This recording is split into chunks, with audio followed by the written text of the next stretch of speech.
It's Platt, and today we try an Oktoberfest classic. That's next to Platt's Beer of the Week.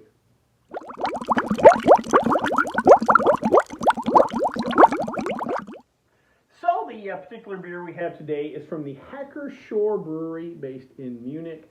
I was kind of opining a couple of weeks ago that I couldn't find any Oktoberfest / Marzen beers that I hadn't reviewed before, but I lucked out, found this one at the liquor store near the house, so we have an Oktoberfest beer in October. Perfect. A little background on the Hacker-Pschorr. These traditional European breweries have been around so long that there wasn't a county courthouse with all the records or whatever documentation, so it's kind of harder to figure out when these breweries started. The first mention of Hacker-Pschorr came in 1417. Talked about the brewery there in Munich and the location. Give a little reference, this was 100 years before the German beer purity laws of 1516. Also, too, it was 70-something years before Columbus came to the Western world. Again, give a little context there. The actual location where the brewery was at the time is still open today as a restaurant. Just mind-boggling to think about that amount of time. Move ahead a couple hundred years to 1793. And a gentleman named Joseph Shore, he was a brewer's assistant, and he did what a lot of young, ambitious brewers did at the time. He married his way to the top. Apparently, at the brewery, Hacker Brewery, a gentleman named Peter Hacker was the head brewer. He had a daughter, and young Joseph married her, and not only did he take over the brewery, but he took over the Hacker house also. We've talked about this in some other videos. So many of the great brewing magnates got their start in the business by basically marrying the boss's daughter. Apparently a lot of these brewers only have daughters and no sons, so again, great way to move up the ladder. Move ahead to 1813, and Joseph decided to take on an ambitious project. He was going to build the largest beer cellar in Germany, I believe well over 4,000 square feet. Had a capacity of 30,000 barrels, was just insane to think about.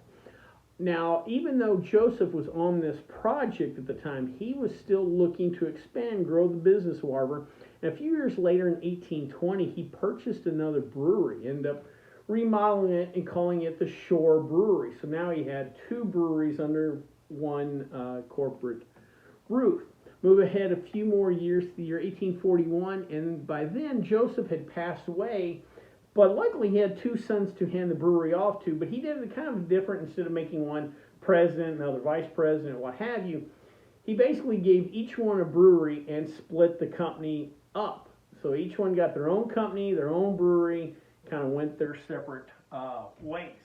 Move ahead to 1873, and at the Hacker Brewery over the previous 50 years or something, they had utilized ice to keep their lager style beers cool. Now the way they'd done it was either they would harvest ice in the wintertime or have it shipped from up north, but they were using natural ice in the process. By 1873, commercial refrigeration had become an option, and they started doing that in 1873 for their lager style beers. Move ahead about 100 years to the 1972, and after two world wars, change in technology, businesses, what have you, the two breweries finally came back together under one company. The family was finally reunited. Now, not too long after that, the company as a whole was sold off, but at least before the end, the two breweries were merged back together, and we once again had a Hacker-Pschorr business. 2007, they took a unique stance in the bottling.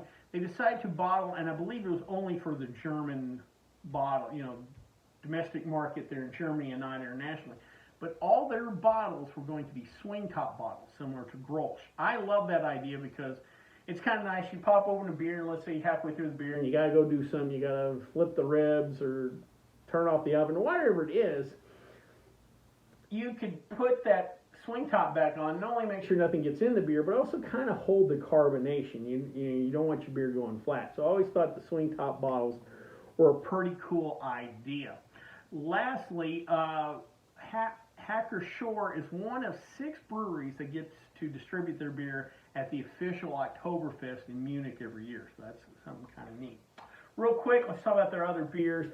Small line of beers, all done under the Reinheitsgebot or German beer purity laws.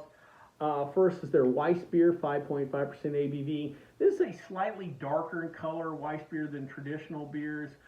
It's also unfiltered, again, kind of old school that way. Next, we have their Killer beer, which is another kind of lager style beer, 5.5%. This is also unfiltered. More of a honey gold, kind of a darker lager colored, or yeah, a little more golden colored lager. Lastly is what's called a Münchner Gold. Sometimes you might hear the term Munich Gold or that thrown around. Again, 5.5% ABV. This is they're probably closer to the classic kind of pale gold lager that we're used to from Europe, and even here in the U.S. You know, your kind of precursors to Bud Miller Coors, that kind of German lager.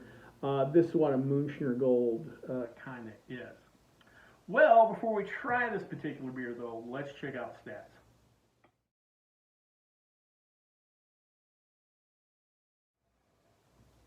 So before I try this beer, I thought I would talk about, I'd mentioned earlier that this is one of 6 breweries that gets to sell their beer at the official Oktoberfest Center in Munich. So today I thought I'd list those breweries for you. Number 1 is a brewery called Augustiner. I have never tried their product. It's probably the least known out of the 6. Number 2 is Hacker-Pschorr itself. Number 3 is Hofbrau. We've tried a couple of their beers. Probably might be the most popular of the 6. Number 4 is one I'd kind of totally forgot about, and in the 80s and 90s they really did try to make headway in the U.S. market, just never got the traction. Lowenbrau, that's number 4. Number 5 is Paulaner. We've done a couple of their beers, excellent beers, I'm a big fan. And lastly, number 6 is Spaten. The Spaten Optimator to me is one of the finest German beers you can find out there. If you get a chance, give her a try. Lastly, fun little stat here, the combined efforts of these 6 breweries, when they produce these Marzen Oktoberfest style beers for the actual Oktoberfest, they produce enough beer to fill 1,000 Olympic-sized swimming pools. That is pretty crazy. Well, enough about that. Let's drink an Oktoberfest.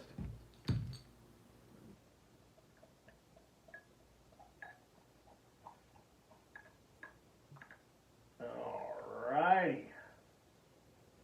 That's looking nice, kind of dark honey, copperish color, plenty of bubbles. We got a little more than a finger of, I'm going to give it very light khaki. Not much color, but a little bit, very light khaki head. Let's hit the nose.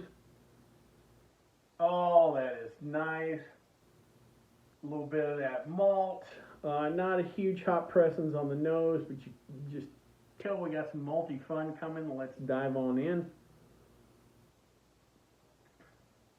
Oh man, that is, you can tell it's very drinkable. This is a lager style beer. This is going to go down easy,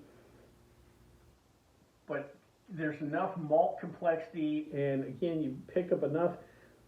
We've got enough color to get a copper type color, maybe just shades of brown. And with it is those darker malts, and they provide just enough of that flavor, just enough a hint of some toffee and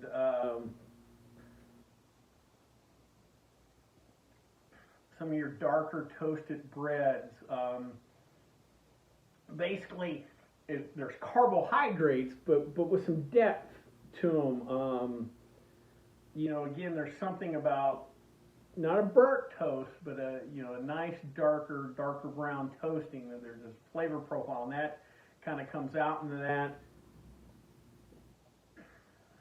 Also, too, there's just, unfortunately, here in the States, when we think lager, we think Bud Light, Miller Lite, Coors Light, or, and we extrapolate lagers with really light body, and that probably shouldn't be done. This has a little more body.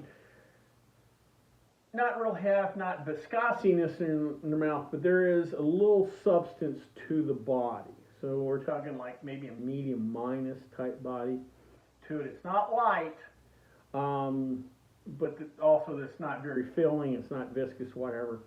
Just, man, what a nice executed easy drinking beer, but it has substance, and you're like, I'm drinking beer. You know, it really is. That's what I like about the German style beers. They're easy drinking, but you're like, oh, that is a beer, a real beer with flavor and, you know, barley in it and stuff. Yeah, classic, just, you know, classic easy drinking German beer. Well, I hope you liked this video. If you did, please subscribe down below. Also, please like the video because it lets YouTube know we're putting out good content. If you have any questions, comments, concerns, or beers that you'd like me to try, please leave me in the comment section, or you can always contact me on the Twitter page. Till next time, bombs up.